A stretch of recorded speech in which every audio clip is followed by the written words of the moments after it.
John, can we talk? John looked up from his book at his girlfriend. His shoulders pulled in, his jaw set, and his breath went shallow. Frustration sparked inside him before he knew why. "What's up?" he said flatly. His girlfriend seemed to sense his annoyance. Her face tightened and she stepped closer. "I really didn't appreciate the way you were talking over me this morning at your family's place." John sighed, trying to keep it quiet.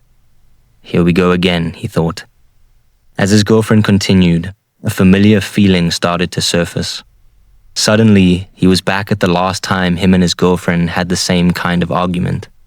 She had come up to him, again saying she was upset because of something he had done or was doing, and he could see in her face she was mad. But there was a bigger problem. He knew something about what she was saying was wrong. Not malicious, just off. So he explained. He told her what she was missing, and who he wasn't. The truth. It should have been an easy fix, but it wasn't. Somehow, she got even more upset. Her scowl got deeper, her hurt seemed to grow, and then the wildest thing happened. She said that he didn't understand, that he wasn't listening or just didn't care. But how could that be true? He was trying to fix it. It didn't make any sense to him. So he kept trying to explain, to get her to see what she was clearly missing, and at the same time defend his logic and character. But she kept pushing back. And at that point, he would stand, mouth slightly open, not being able to believe what he was seeing and hearing. It felt like she didn't want to see, like she was closed off from any reasoning at all. At that point, John noticed that the frustration that came up earlier felt the same as this moment from the memory. And then he noticed something else. This wasn't new. As a matter of fact, it had happened multiple times in their relationship. And more than that, he had had multiple other occurrences of the same situation in past relationships. And every time we would get to this point, it stopped being about resolution at all. Sometimes voices raised. Sometimes one of them would shut down and go cold. But almost always, there'd be moments of awkward, off silence. And then everything would start to feel dull, heavy, and tight, like the world had turned against him. As more of these memories came to John, they seemed to converge in his mind and become one large condensed stream of the same recurring issue. And then, something small, something barely noticeable started to form. What would happen next? John thought. He was starting to become curious. Maybe if he could analyze those situations, he could understand why it kept going wrong. So he tried to put himself back in those moments. After the fight would go on for a while, he thought to himself, it would eventually always resolve. But how? He remembered how those moments would become almost a stalemate, a standoff of who could stay cold and disconnected the longest. But eventually, there was a shift. Eventually she would break, he thought. She would either give up and he would see the hopelessness and disappointment in her eyes, or she would cry and he would see and feel how deep the pain really was. And then something uncomfortable would stir in his chest. Guilt, maybe. And something in him would fall away. A tension he didn't even realize he was holding.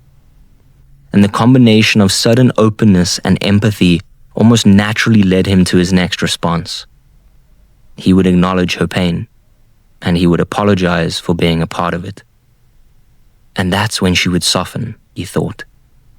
He would see her muscles relax, her chest almost seem to slowly open, and tears fill her eyes.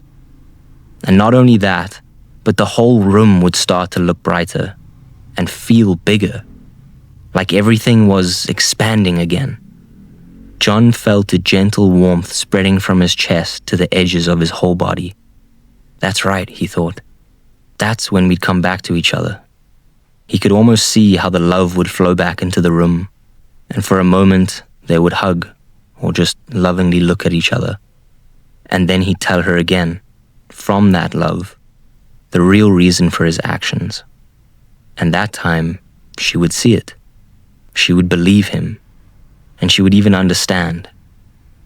John felt something shift inside him, almost as if a fog that had been blocking his view for ages were finally clearing. It's not that they didn't want to understand, he thought. They just wanted the hurt to be seen first. A harsh thought cut into John's mind. But if I validate it or apologize, wouldn't that be agreeing with what they think? Even if it isn't true? Why would anyone want that? A second, calmer voice, barely a whisper, replied, "What's true for you?" As if someone had pressed play on a remote, a flood of memories poured into John's mind. Moments where, after bringing an issue to someone, their instant response was to tell him he was wrong, or correct something he said, or try to explain why he was misunderstanding.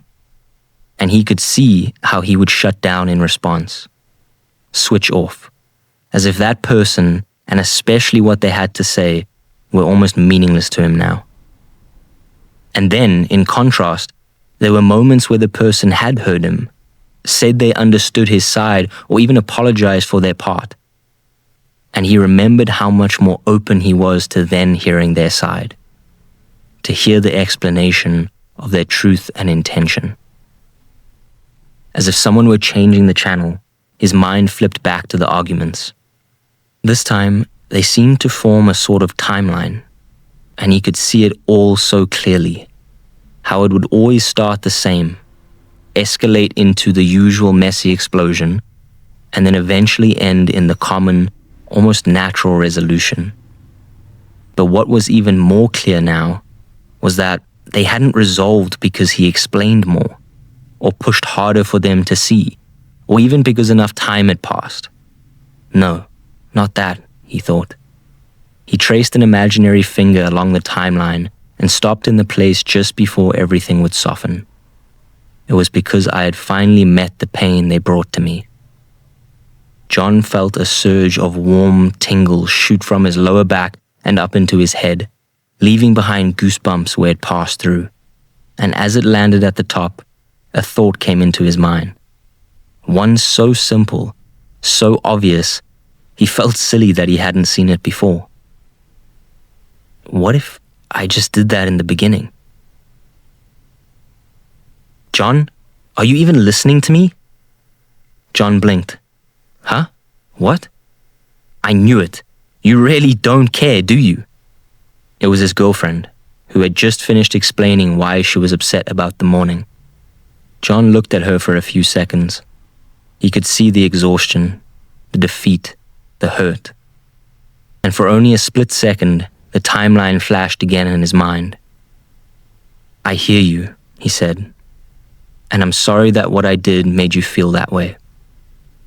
His girlfriend paused.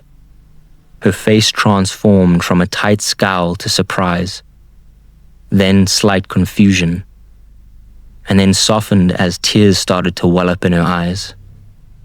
"Thank you," she whispered. John moved closer to her and looked at her with nothing but love. "That was never my intention," he said. "I was just so excited about us all being together that I got carried away." "I get it," she said. "That's actually really sweet. Just try to remember I also want a chance to speak, okay?" John smiled and kissed her. "I will." As his girlfriend went back into the other room, a sense of pride welled up inside of John. He didn't know if ending an argument would always be that simple, but for the first time, he knew where to begin.